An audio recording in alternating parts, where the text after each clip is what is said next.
doing? Thanks for having us. Yeah, thanks for being there. Hold on one second. There we go. Cool. Yeah, thanks for joining us, guys. So where are you now at the moment? Are you at home? It looks like an odd house, if that's the case. No, well, actually, we're in the office next door to our theater. Okay. In the First District of Los Angeles, with no air conditioning that's working. It's very hot. Nice. Well, it looks like a large masonry building, so maybe it'll stay cool till 1 or 2 o'clock today. Yeah. No, it's good. It's like it kind of like gets you back to that startup feeling of like there's no air conditioning in the theater, like something might be breaking, but it really it makes you show up. I bet. Good. Well, CJ, Ben, we have kind of a fun day today. We want to talk a little bit about your show. I want to talk to you guys about your background. Do you guys have a cat or a dog? Do you live together? Do you have separate apartments? Do you everything together or just shows and arts? Does Carlos wear his backpack every time you see him? Because we need to talk about Carlos as well.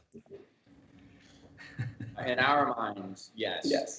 It's like a mythical backpack that actually came to save all of theater. It did. It saved the audio of theater. Guys, I'm here. Please. Okay.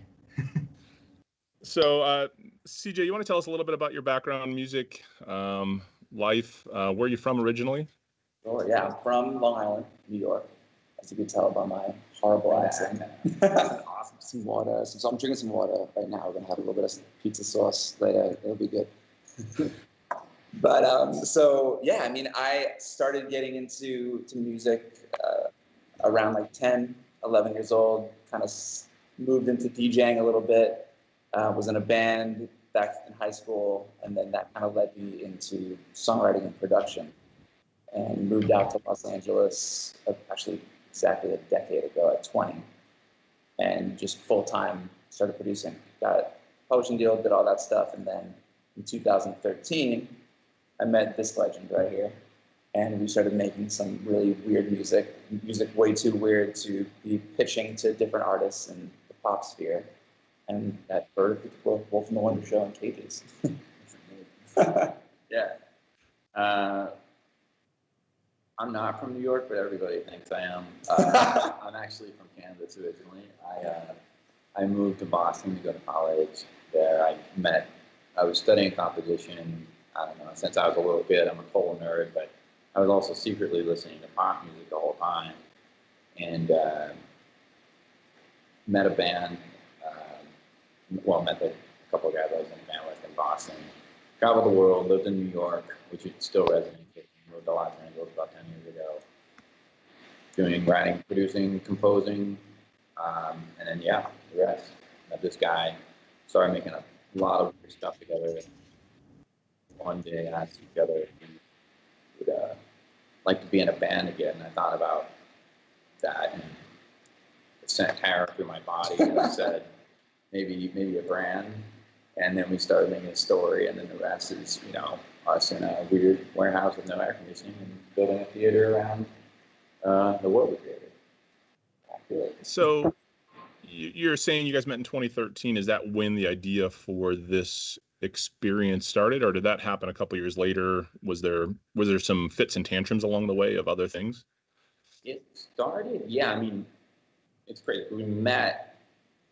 Actually, we should go even 1 year before that. I kind of like how we met. We met at this beer summit, and we were kind of just like we realized that we might have crossed paths earlier with our band, and we were like kind of just like, what's this guy do? What's his deal? Like, and there are all these like kind of fun like instances before that where music is even like made like in pop world where it's like I heard one thing that like this is sonically insane. I had no idea. And then like we would hear each other's stuff, but it was one pop session we did that actually wasn't great at all. It was actually pretty horrific. I was mortified.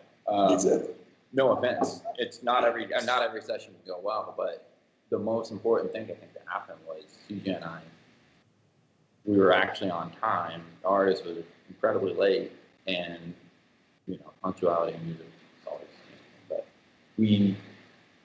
I guess the music we were supposed to make that day was very straight down the middle, which we both love, like pop structure and everything. But it was our conversation before where it's like we had a lot more in common. It's like, oh, we're both listening, like, you know, at the time, like Mike Snow and Grimes, and also a lot of really kind of left of center stuff, and then also the weird jazz stuff and classical stuff, and then just everything that we were listening to kind of had nothing to do with the product of what we made that day.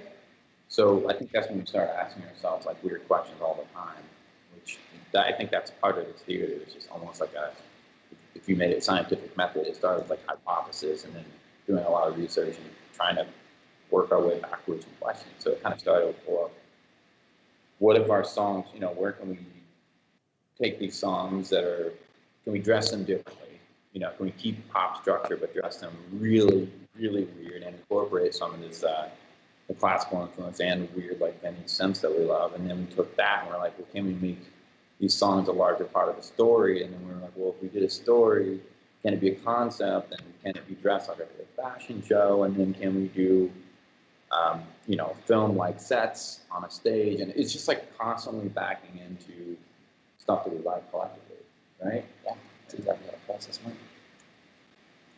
went. And that was some years ago. When was the first version of this show? Can you describe like the basic premise of it, maybe the plot, I you know, something about it? So this is an experience, and what's the basic storyline of it?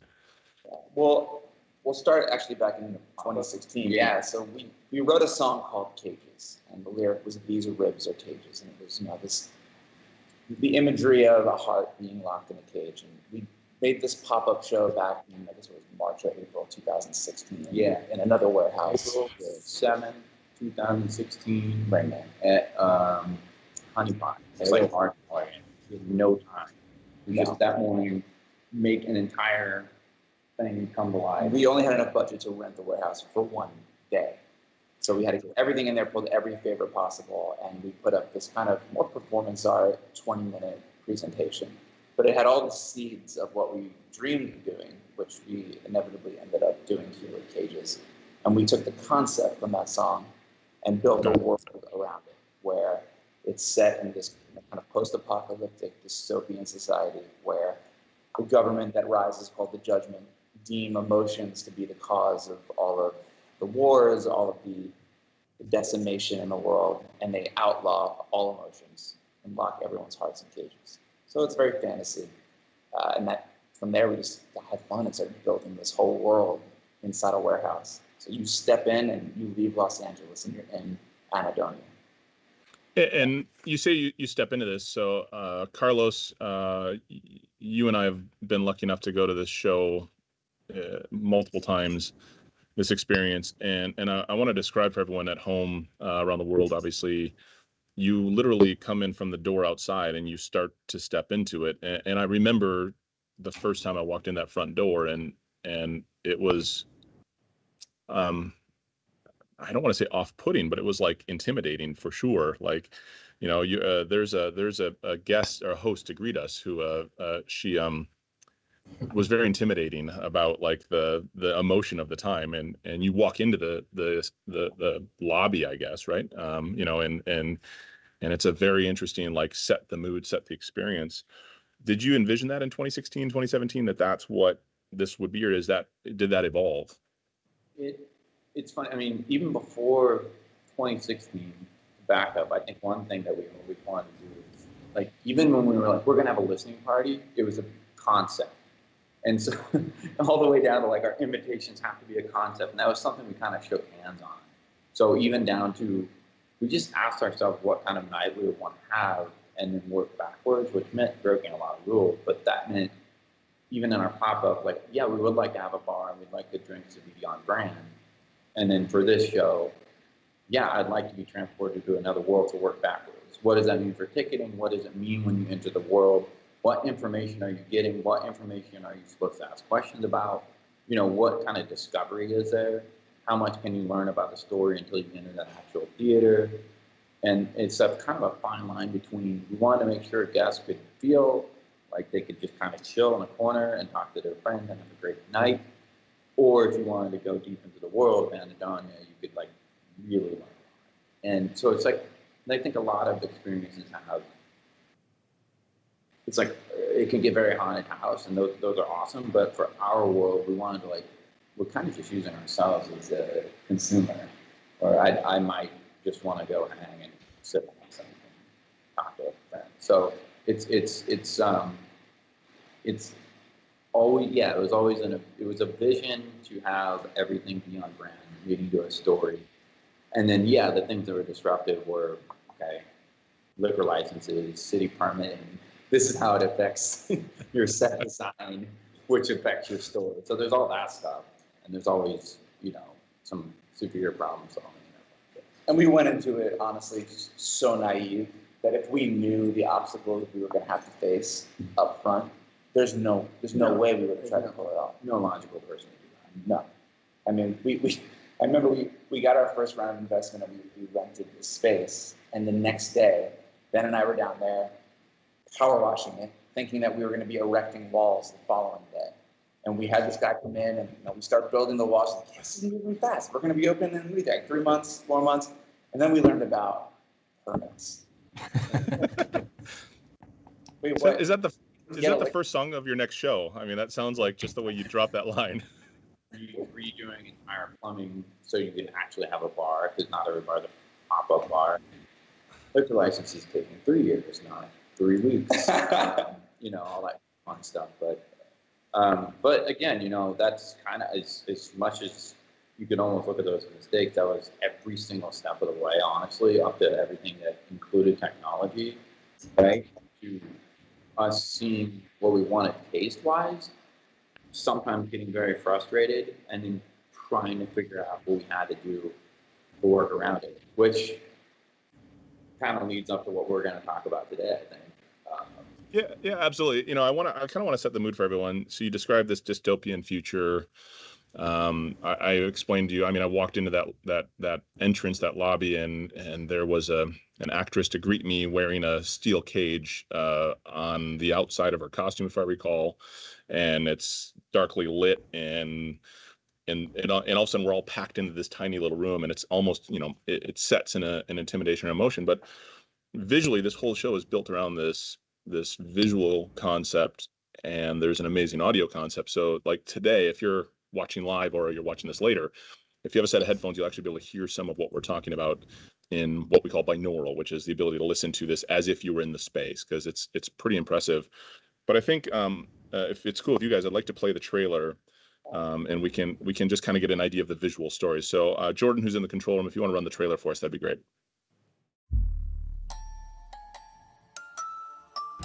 I want to tell you a story.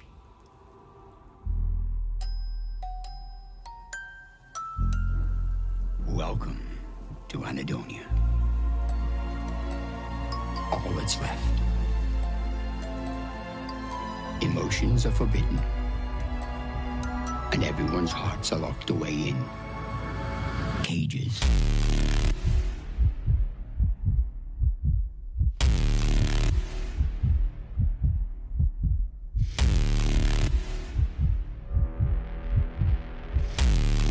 Drink this, or forever wonder what could have been.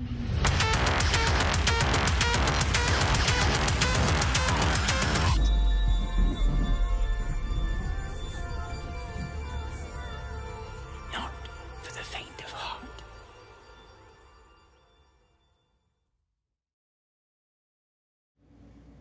So yeah, I mean, that it's got what? How many different genres of music? Is there anything you didn't cover, Ben? Latin. I didn't hear any Latin things. It's a melting pot.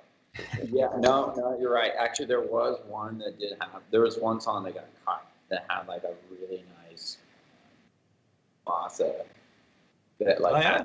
had a lot of it was like kind of like inspired by that like old school Mellotron Octagon, you know, kind of bossa, like almost like is it the coolest thing ever? Wait, that's how you dance to bossa? That's how you dance to bossa? Those are your move? It was no, it's funny because there's so many songs that there's like some scenes would take, you know, at least 10 songs to get the right one, and then on top of that, the productions, and then even on top of that, putting it into the space. So, I mean, the songs and the genre, I mean, it would be story, and then the songs that need to fit the story, and of course the score, the narration, blocking, choreography, film, theatrics. There's all those layers that work together. So when it comes to genre, it would kind of be specific to the mood of the scene and specific to like the narrative. So I think it always has like a style that's, you're like, kind of sounds like, all the things that we put in that melting pot, but it kind of also has to do with the story arc too. There's a lot of scenes that are very, it gets down to like the end of the song where it's just vocal and piano, and there's other stuff that's just completely full blown, mega sonics with the orchestra and all the sound design. There's a lot of genre, but it mixes for sure. Yeah, we didn't want to be bound by one specific sound and genre for the show. So there could be this really like classical piece or straight up like a rave happening in the scene or a trap beat. Like there's no border on any of it for it. Yeah. And what, like, can you describe the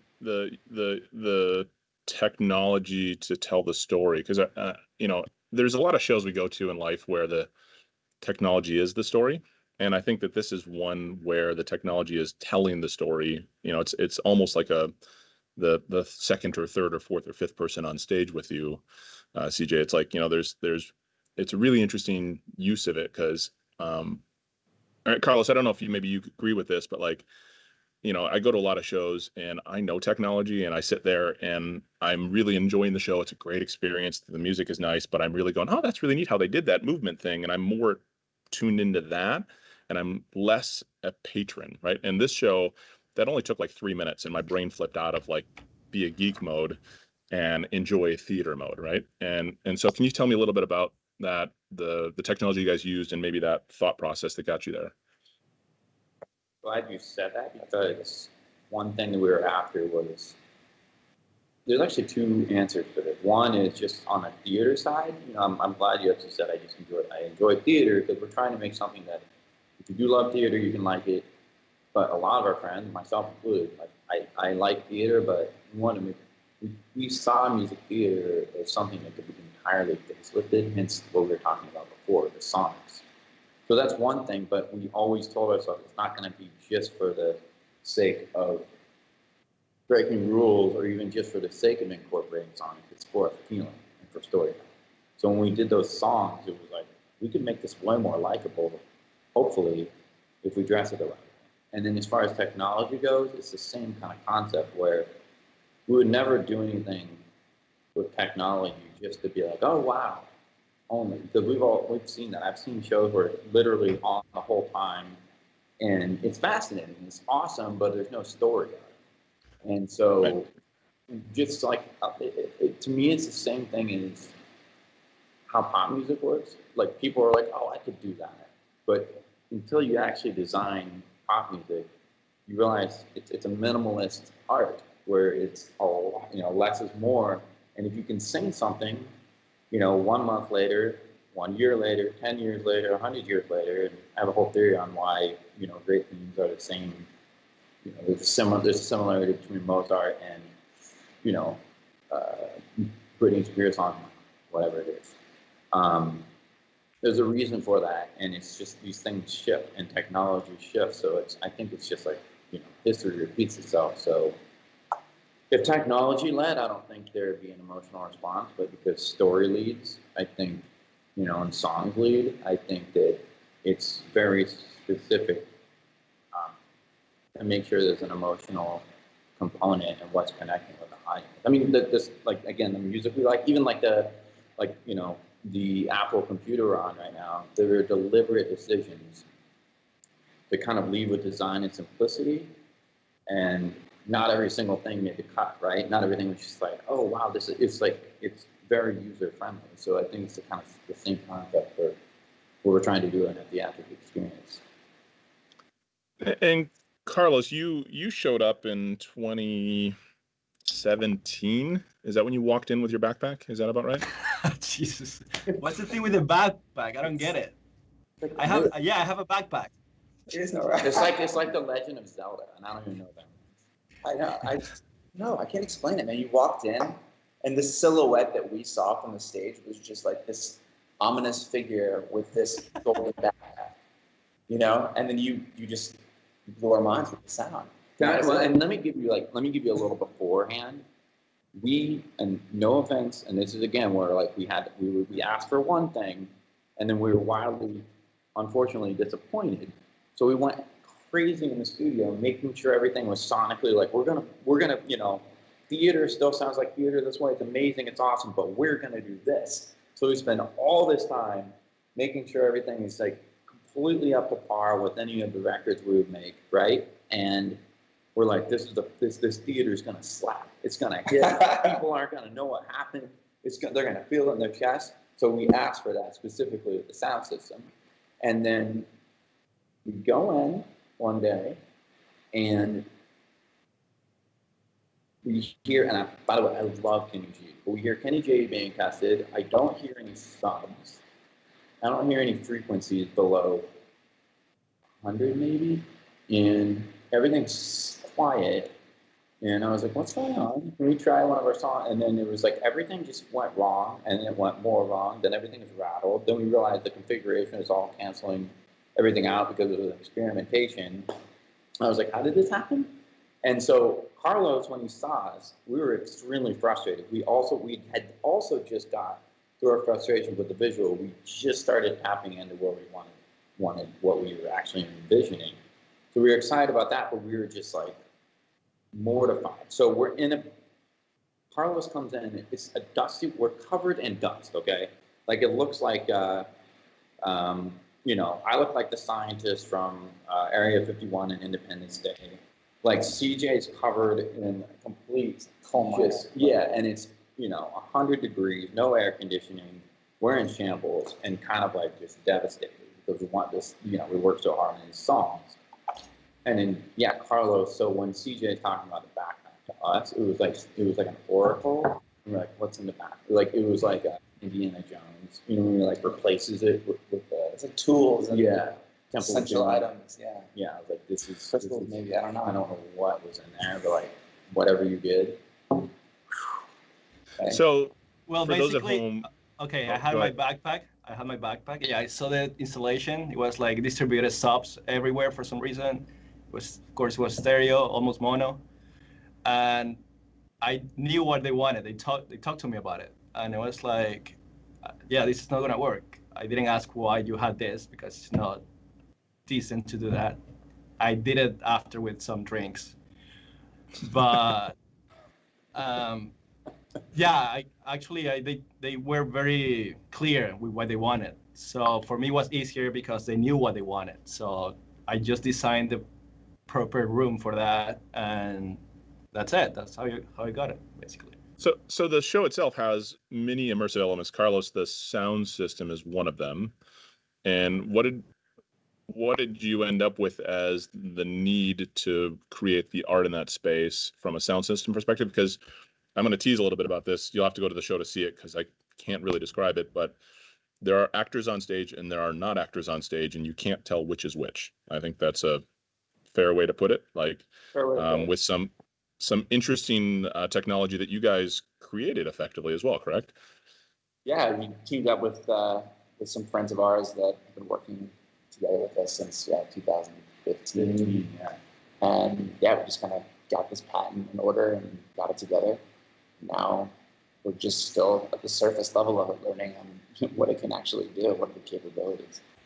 But on the immersive sound tip, though, it's something that's really important.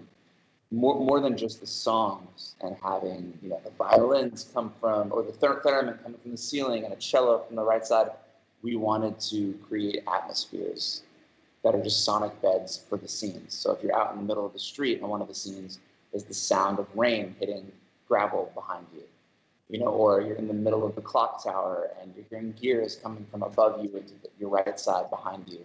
Yeah. We really wanted to bring the world into the audience. Yeah. And that's kind of ties into what we're talking about before. There are parts that are extremely bombastic and obvious, but then there's what CJ is just talking about, really subtle. And I think that without it, it just changes. You know, and we're not using it like you're in a clock. It's just very like, oh, it's here, and then like during this part where I don't want to give the show away because I want everyone to see it, but there's a part where in Act 2 where there's a perspective change and the chemist's narration shifts to above, you know, what Woolf's perspective is.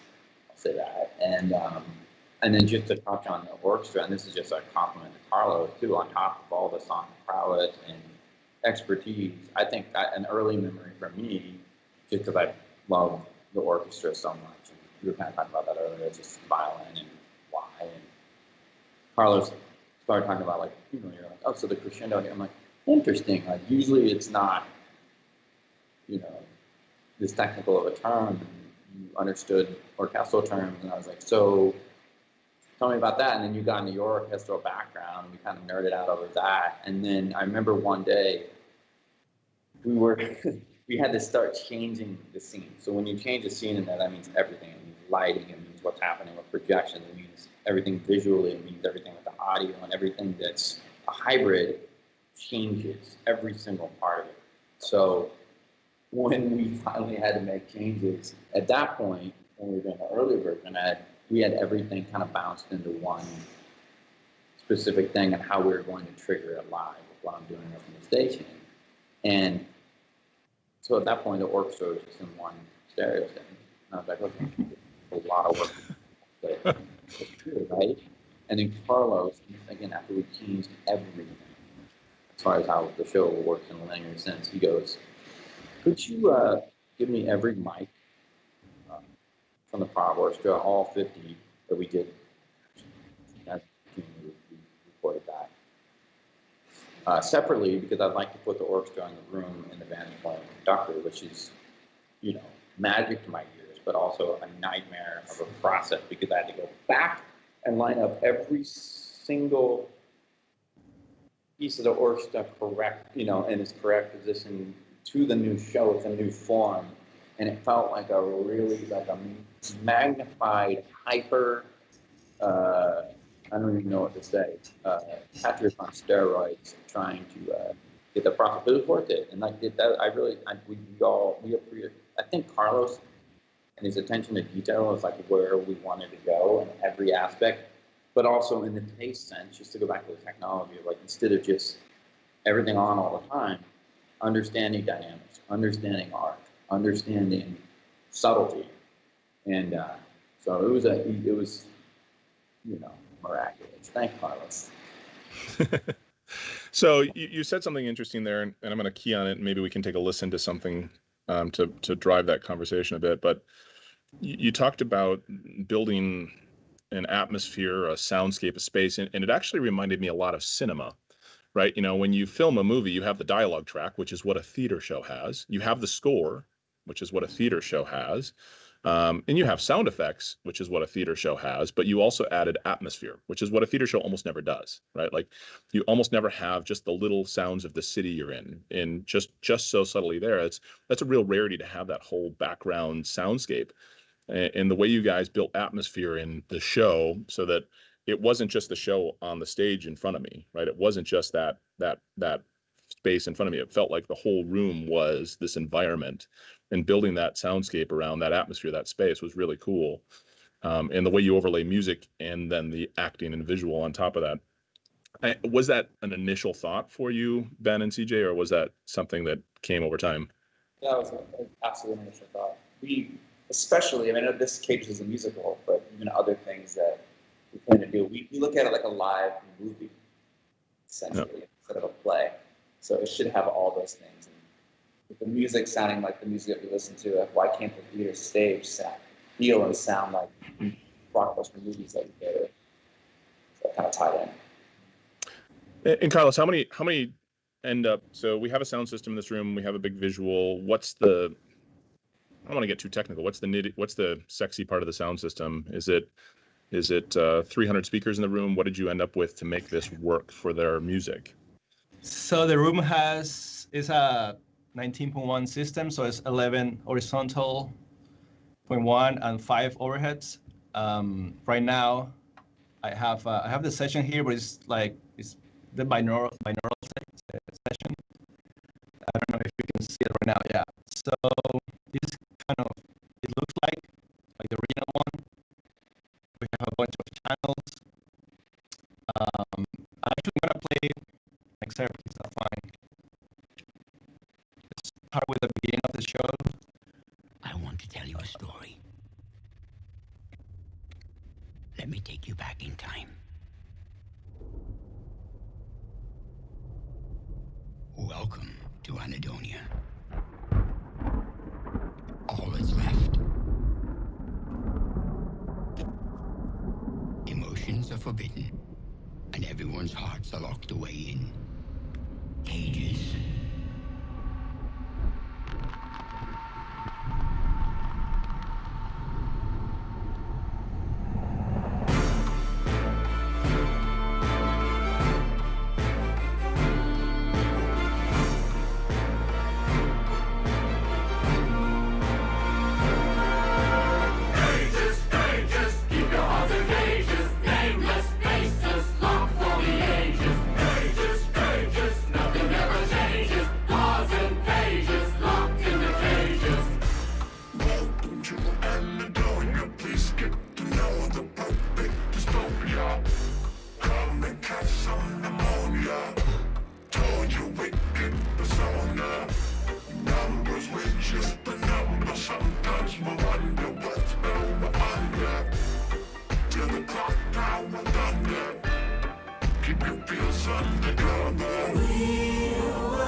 So that's basically how the show starts. You have a guy hanging, which to me, when I saw it, it was like, okay, this is gonna be fun, because actually I thought the guy was real. I mean, I knew he wasn't real, but my brain was like, it's a hologram. It's like, wait, I had to go closer, and okay, it's not real.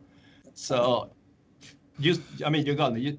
I was sold from that moment. Fun fact: Ben is that guy hanging, and Ben plays secretly because he's up in the station playing like 8 instruments at a time at the whole show. But he does what, like 8 or 9 cameos. Yeah, I'm in the show too many times. So no one needs to know. And that's just literally. It wasn't like I was trying to make 9 cameos. It was just that we were in a warehouse on a green screen and someone had to do it. And I sang that through like a weird vocal. Yeah, yeah. Ben, I think this is good. Like, if you look at all the great directors, Mel Brooks makes a cameo in every show. So, I mean, going forward, it's just, I think it's a given that you just walk across stage with something every time, right? So, no problem. But yeah, that opening scene caught me as well, Carlos, too, because what's interesting is I was mid-house. I was, slightly off center. And if I recall, we have 5 speaker clusters directly above the video hologram thing. I don't know how to describe it beyond that.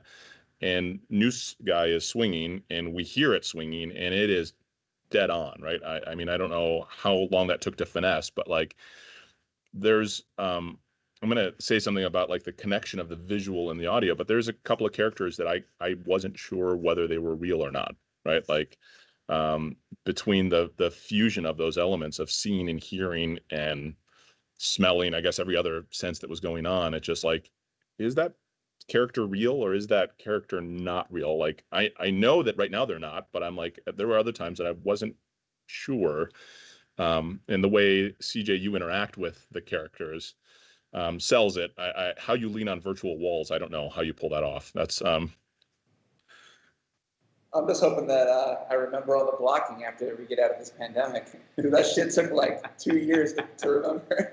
That's the thing. Like, it's probably a little more. You don't want to reveal everything, but I have to give CJ a lot of credit. This is like the amount of, there's blocking, and then there's like what CJ is doing is to the millimeter and also to the millisecond. And it comes from just knowing the show inside and out and like just doing it. I don't know what else to say about like, and so what CJ is doing, he doesn't see what the audience sees, I'll say that. And so it's only just, we joke about what would happen if everything would just be like this crazy, us just doing vaudeville, but it's actually remarkable, like the level of just, you know, knowing exactly what each motion is and exactly, you know, what each character is doing at all time, what light is happening, every single part of it. So it's subtle, and yeah, I don't know. Yeah, it's going to be rehearsal about this. But honestly, it's just two dudes in a warehouse. Like, one more. Let's try this. Let's try these. You know, it's okay. This lighting. Yeah, I mean, it's just like fixing stuff. As simple as that sounds, it's just a lot of work. How did the process go? Like, you have obviously story, music, visual, lighting, sound. Did generally one technology, one tech, one trade, one thing push the others? Like, was it obvious that one was ahead and others were behind, or vice versa in this process, or was it a bit more of a smooth flow? Was it a bit more of a marathon between everybody, or was there an obvious sprinter at times? It was so unorthodox the way it was done. Yeah. The story absolutely led, because prior to that we tried to do the opposite, where we wrote songs and then, you know, laced the story around it. It just didn't work.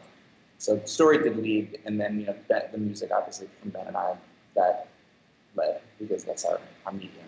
But once we got into filming, it was kind of this mishmash of us like chasing deadlines, and, you know, sometimes writing and finishing a song the night before we're filming that scene with our creative director David Richardson, and also, you know, kudos to him and our cinematographer Mike and Charlie and Ryan, because a lot of the filming had to be done without knowing what it was going to look like on stage with this illusion, because we had never done it and no one had ever done it like this before. So it was guessing angles, like, okay, if we shoot it like this, she should give the appearance that she's looking, you know, to the right, or stage right. You know, but how far? We didn't know. We had no idea how it was going to look, and we had to just Hail Mary it. Yeah, and there's all that, and not only that, but there's a story. Yeah, of course, there's a script, but in a traditional script, you'd be able to, you know, there's more dialogue. And in this show, it's all done with title cards, narration, song, blocking, film, score. So we really had to, like, it was just a number of, like, we knew what each scene was going to be in our head. Like, we had the entire, like, storyboard for the whole thing. But it wasn't like it was just like a dialogue, you know. And then as far as the song goes, just to add to what CJ was saying, there would be tempo. I remember some of the scenes, like the night before, we had Frida Demo, who is the voice of Madeline, who, by the way, everybody should check out her music. She's incredible. Has an angelic voice. She's a Swedish artist who we've been, like, honestly super fans of. And we're really nervous to ask her if she would, you know, we're making a musical out of illusions. Would you please be in it? You know, it's like a little weird to explain what you're doing before it happened, but she was awesome and said yes. But we got her vocal in the night before filming, and some of these scenes we would have, like, the tempo locked. So we're like, we're going to be able to stick to this. If we have to, like, move things around, fine. Okay, we'll figure this out. So we had stuff like that, like, really. And if you saw the way we were filming it, you'd be like, what are you doing? So rock and roll, just like green screen, paper green screen, my high school boombox, straight up, ghetto blaster, just this black, like, it's just like distorted, you know, and like sounded horrific, no air conditioning, doing makeup, like, so we have this photo that I should, but it was bananas thinking about that process and then where it ended up. But we did know there was a couple things that we had to watch, you know. And then, of course, correcting mistakes later. You know. We had to visually punch stuff as well. And like, obviously that process of one part leading the other part leading this. Carlos, you got involved and started mixing the content. I'm assuming, of course, Carlos, you mixed it all on site. In situ with the final production film with all the actors on stage. Is that how it went, Carlos? Not really. You are wrong. So actually, I mixed it here. Like, the first part of the show, I mixed it here in this room. This is 23.1. But because L-ISA, this technology is scalable, so I just moved my session to the new room, to the theater, and just had to do some tweaking with the guides, of course. But it was mostly about, you know, like, perspective, like moving some objects to a specific place, like just final fine tuning. So that's how it started. But the idea was the same. Actually the guys came here too, and I think we started like a bromance at some point. We did. We started our romance on the first day. Okay, that's my Well, fault. for us, we had to chase him. We did. You know what I mean? As far as the romance, we were like, Carlos. No, actually, Yeah, I sure. felt very involved with the project just because there's so many emotions happening. It's just not like just one song. It's just like so many things happening that even I was mixing. Sometimes I was stressed. I was like, because the show takes you to places. Takes you like, can make you feel angry, can make you feel happy, can make it like so many feelings. And at some point I had to just stop it because my life was like getting overwhelming. So yeah, that was the starting point. And then I chill, like, okay, Carlos, chill. And and then I moved to the theater. And I had company, so it felt better. And yeah, that was important. Carlos, did you find yourself in the studio thinking that some choice you're making in terms of like movement, there's some really cool orchestral parts of the show where there's, I don't think I'm giving anything away here, but it's, it's almost as if it's flying around the room a little bit. It's like there's some really broad movements to it. Did you find like, oh, in the studio, you got that direction from CJ and Ben, let's make this big and move, or was Carlos saying, hey, we should make this big and move? Like, what was one of you guys like directing the other in that sense? And what did you think of coming to that choice? Was that an active choice, or to just stumble upon it? Well, I believe I gave my first suggestions, and the guys were like, okay, maybe not this time, maybe here, maybe. Of course, they have the final decision, but I felt like it depends on the material that we got, because like I can have an orchestra. No, let's say like a small example, like we have a stereo file, but we want that stereo sound coming from everywhere. So you have to decorrelate that sound, because if you have the same sound coming from so many places, it's not gonna sound right. So I started like applying techniques of decorrelation, like, I don't know, like sub-band decorrelation, dynamic decorrelation. So when you send stuff everywhere, it still sounds fine. You can do it with L-ISA, so that made it easier. And for me was actually straightforward at some point. Like when I was getting new files and new comments, I was like, okay, I can just do this and make it work. But when you have like so many tracks and so many, it can get dense. It can get like you're shaking and it's stressful as well. But that's the point of the show. Like that's what they wanted to do. And thank you guys. Like I think I have more gray hair because of you. We all the thing.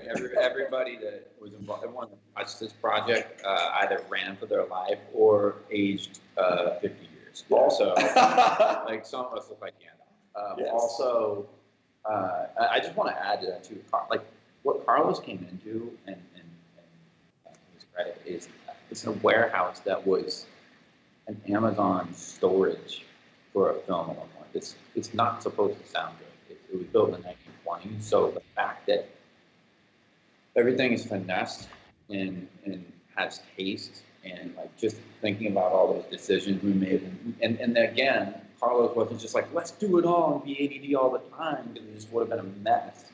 Like it always had art and it always had purpose. Even when we could have done the most radical thing, it always like had a purpose, and that was awesome. And one last thing, just because I remember when we did at the end, when we lost our minds a little bit, because you were talking about that part. So you never know when it's night or day in the theater, because it's just dark because of reasons of physics and how we have to do projection. So it's a little bit weird when you're in there all day and all night. It's kind of like Sweden, where it's light and reality. You're not sure what's going on.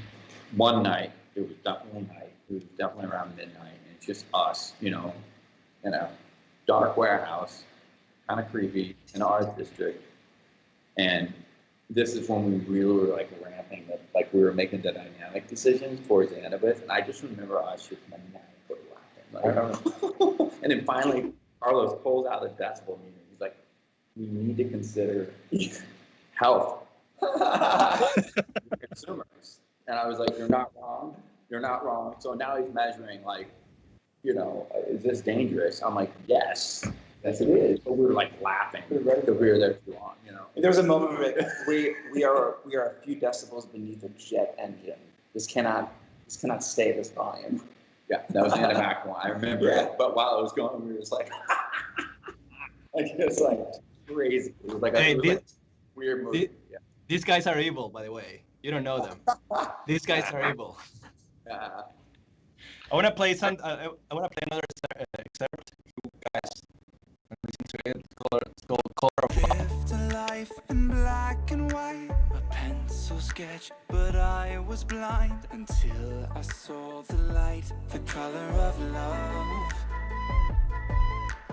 Before today, my life was gray, a skeleton, a dead bouquet. My charcoal heart has changed the color of love.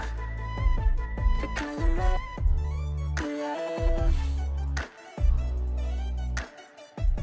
The color of love.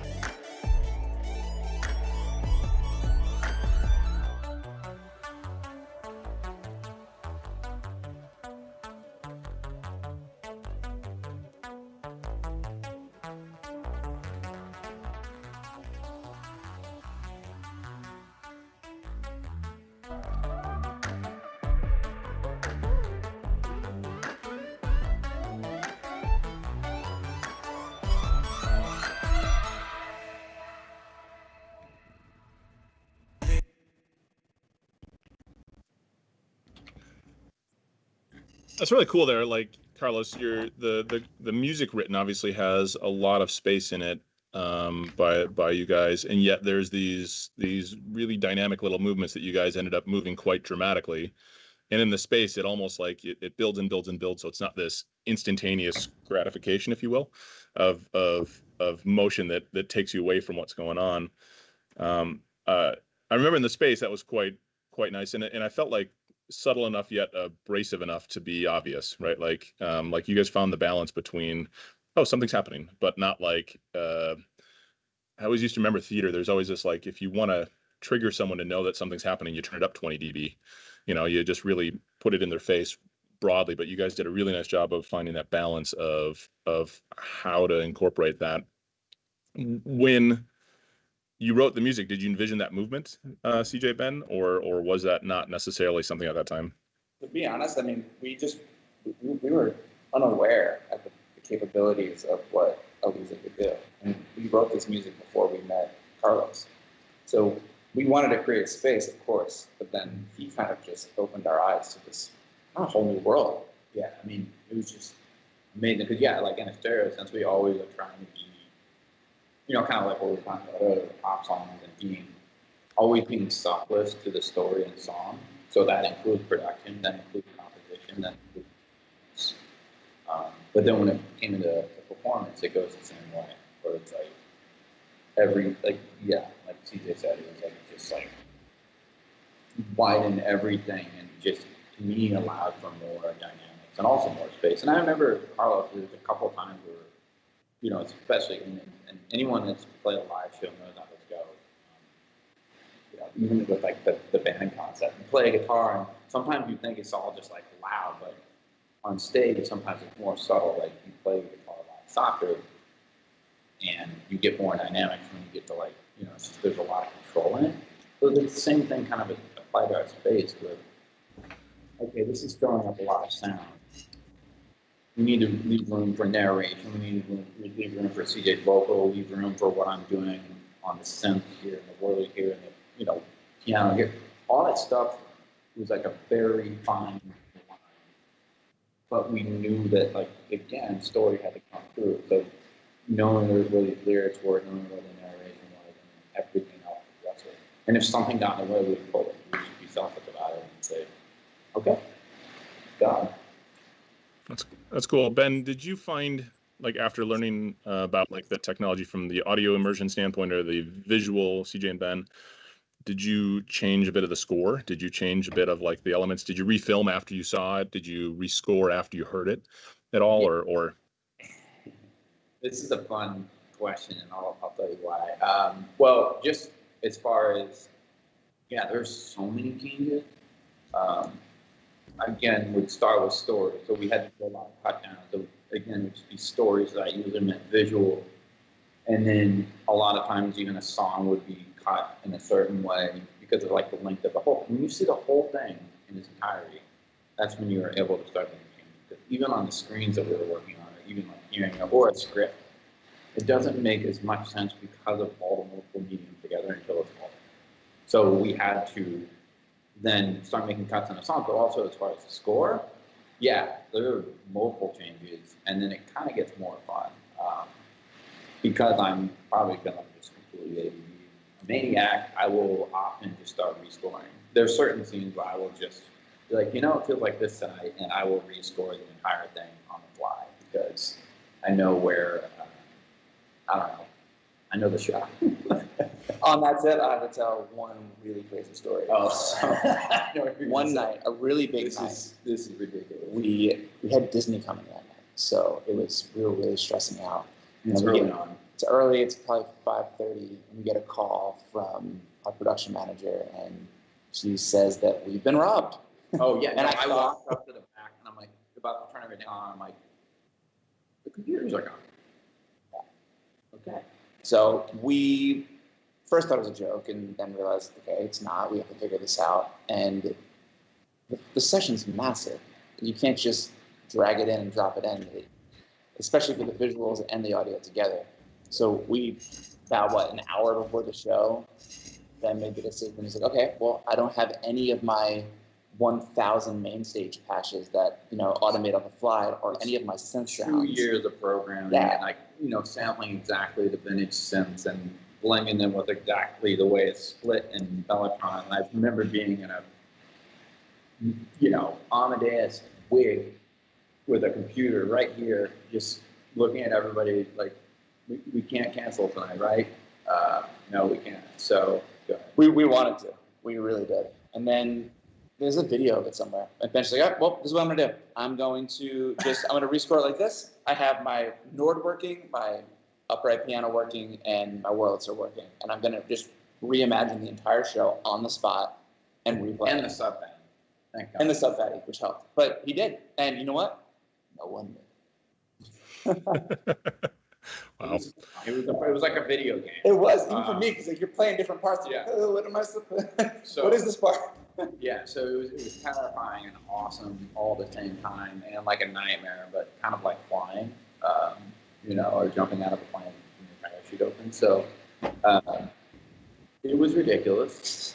I wouldn't recommend it to anyone. But the only problem was that was such a rush that after that I got bored and just occasionally would start rescoring like certain scenes like that,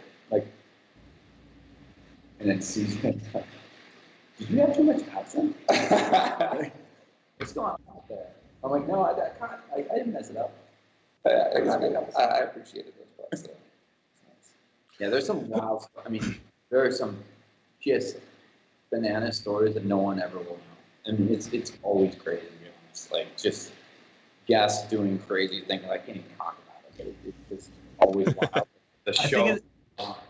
I think especially on the after parties, after the show, those parties, like so many stories. Carlos, tell us those stories. Yeah, come on.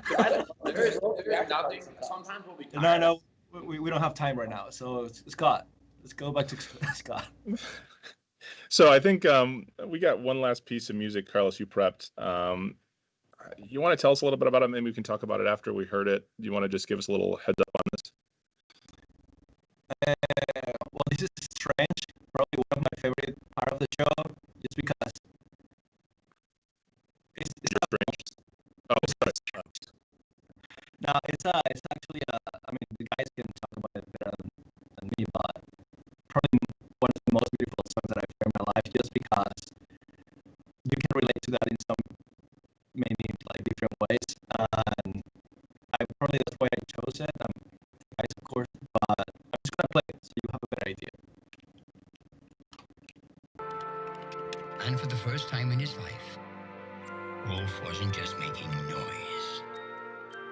he was making music. You see, the missing piece of the equation wasn't just a number. It was a feeling. From that moment on, they were inseparable.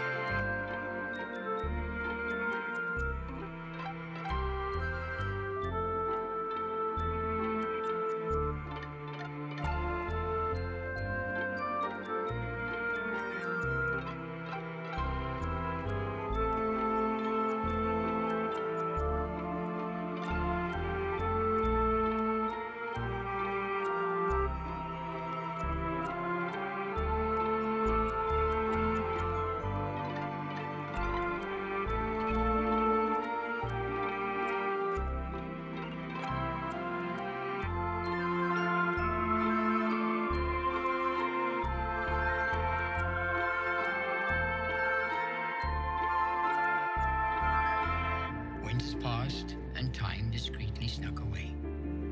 You see, when you meet someone as peculiar as you, anything is possible. Even love in a loveless world. Every night after curfew, she was his muse, and he was her music.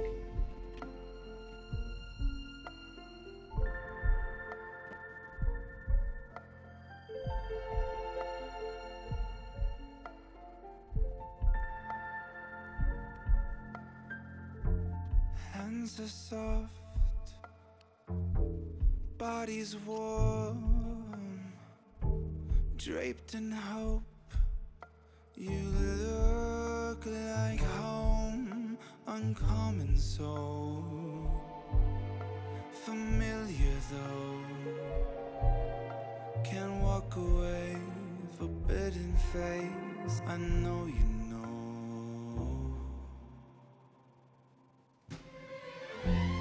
It isn't ordinary to feel this way.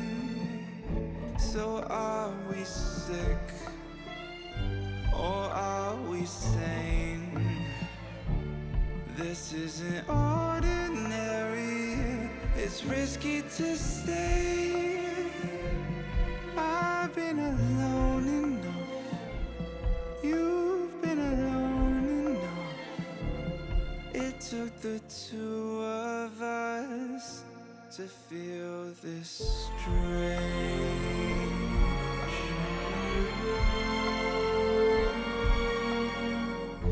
Domesticate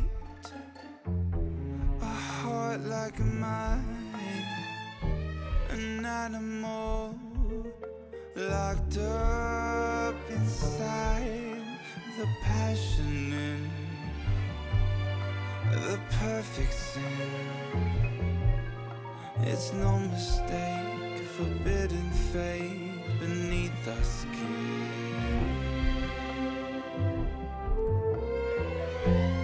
It isn't ordinary to feel this way. So are we sick, or are we sane?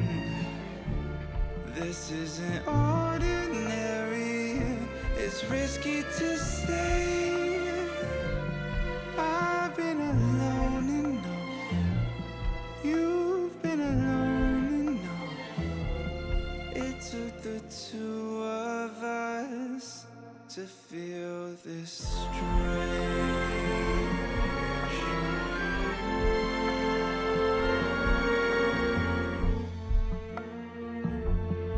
We're not sick.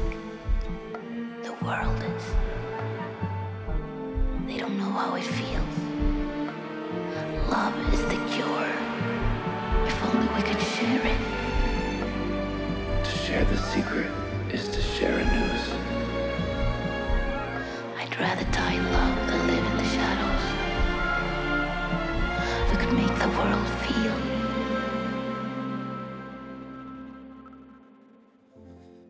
It isn't ordinary to feel this way. So are we sick, or are we sane? This this isn't ordinary. It's risky to say I've been alone enough. You've been alone enough. It took the two of us to feel this strain.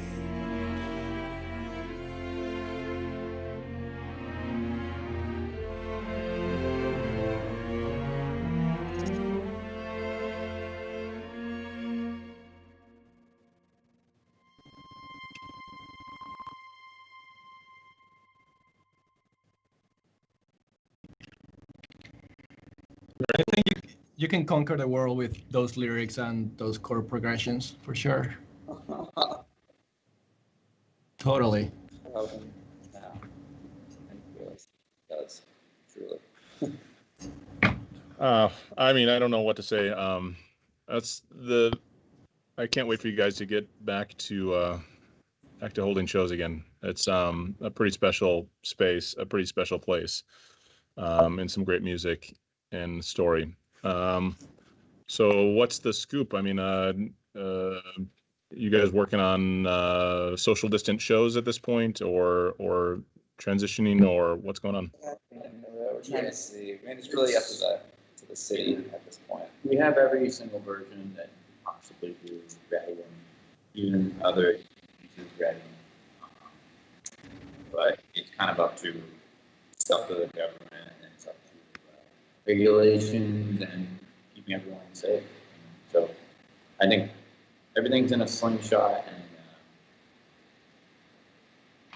we're ready to go. We also have a soundtrack, but I won't say much more about that. It is done. It's done. Complete. Excellent. Waiting Excellent. for the right moment. We just want to get a little heads up in the city on knowing when it's going to be safe to open, and then I think we'll start trickling songs out. Cool. How can people find you? Do you guys Instagram? Do you Twitter? Do you Facebook? Are you on TikToking yet? I guess they're kind of safer to not missing that boat. Now that it's going to get banned, right? Is it? Yeah, There's a lot of speculation. Yeah. We are on Instagram, Cages DTLA. So you can definitely hit us also at Wolf and the Wondershow. And you definitely don't want to follow our personals. Don't follow. Well, yours. Mine is all comedic performance art, and I keep it private for a reason.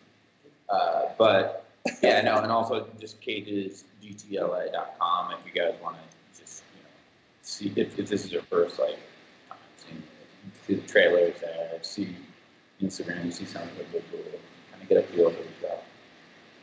But you will be able to find out more about when we open, and also the soundtrack. And we are looking at scaling Cages. So I know you had said a lot of people on the stream, probably in Europe. So we are, fingers crossed, trying to figure out how to get over there, along with a couple other markets too. Excellent. I implore everyone when they get a chance, obviously, to go check out the show. Carlos and I have been lucky enough to see this process for a while now and experience it in different incarnations. Carlos was there on such a regular basis early on, and it took me months to get there at times. But Carlos, it was always interesting to hear you come back. Oh my gosh, you have to see what they've done with this tree, and oh my gosh, you have to see what they've done with the bathroom. Oh my gosh, the bathroom. It was. Sorry, is that my accent? Is that my accent? Seriously? By the way, I'm glad you said that, because one of the things that we, on the way up, I mean, our bathroom looked like an opium den when we first moved in here. It looked like the world. And so the fact that anyone appreciates the bathroom, that was one of the hardest things to earn, to be honest. So I appreciate that. I almost cried when I saw our bathroom done. I was like, I can't believe it. Yeah, we took pisses at the same time. Installed the door. Very magical moment. Yeah, pretty special. Good. Well, CJ, Ben, I don't know what more to say. Thank you for joining us today. I hope we get to do this together in person sometime soon. And I look forward to the next bit of art that comes out of the two of you, because this is a pretty spectacular piece. Thank you so much, and thank you guys for your your talent and fluidity and smart and for this conversation. It was a lot of fun. Thank you for inviting us to this. It's Yeah. really cool. It's nice to be able to share it. Cool. Carlos, thank you as well. Hopefully you get to go back to mixing their next adventure real soon here. I can't wait to hear it. So everyone out there, if you're watching this live, www.cagesdtla.com. Is that right? You got it? And you can look up Wolf and Wondershow as well. You'll find it all there. Don't hesitate to reach out to us or them, however you want. And thank you very much for joining us. If you're on YouTube, don't forget to subscribe, and you'll see all the new content coming out over the weeks and months ahead. Thank you guys very much. Be safe, be healthy. We'll see you soon. Stay safe. Bye. Bye.